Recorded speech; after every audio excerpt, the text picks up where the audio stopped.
શિક્ષક અને શિષ્યનો સંબંધ હંમેશા પવિત્ર માનવામાં આવે છે, પરંતુ પંચમહાલ જિલ્લામાં બનેલી એક ઘટનાએ આ સંબંધને લઈને ઘણા સવાલો ઊભા કર્યા છે. એક હાઈસ્કૂલમાં મહિલા શિક્ષકને વિદ્યાર્થી દ્વારા લાફો મારવામાં આવ્યો હોવાના આરોપો સામે આવતા સમગ્ર પંથકમાં ચકચાર મચી છે અને શિક્ષક સંઘ પણ આ મામલે મેદાને આવ્યું છે.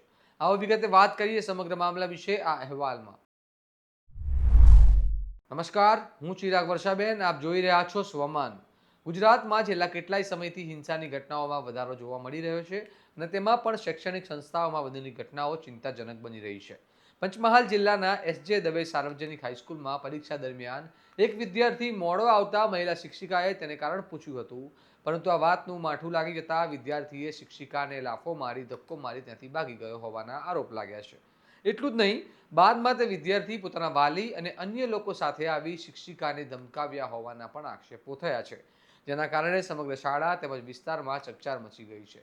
આ ઘટનાની ગંભીરતાને લઈ માધ્યમિક શિક્ષક મહાસંઘ પણ મેદાને આવ્યું છે અને જિલ્લા કલેક્ટર તથા જિલ્લા પોલીસ વડાને પત્ર લખી સમગ્ર મામલે કડક તપાસ અને કાર્યવાહી કરવાની માંગ કરી છે.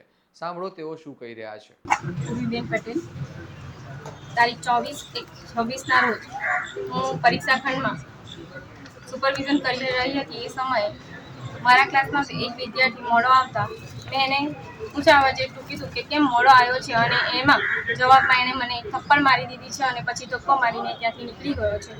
ત્યાર પછી એના વાલીને પણ બોલાવવામાં આવ્યા, પણ એમને એવું લાગ્યું કે કદાચ શાળા કોઈ કડક પગલાં લે એમ વિચારીને એમણે 27 તારીખે ફરીથી વાલી અને બીજા 15-20 શિક્ષકોને લઈને આવી મને ધમકી આપેલ છે. તો હું અહીં બધાને વિનંતી કરું છું કે મને મદદરૂપ થાય. આભાર. ગુરુ અને શિષ્યના સંબંધમાં શિષ્ય દ્વારા ગુરુ પર હાથ ઉઠાવવાની ઘટના સમાજ માટે ચિંતાજનક સંકેત છે.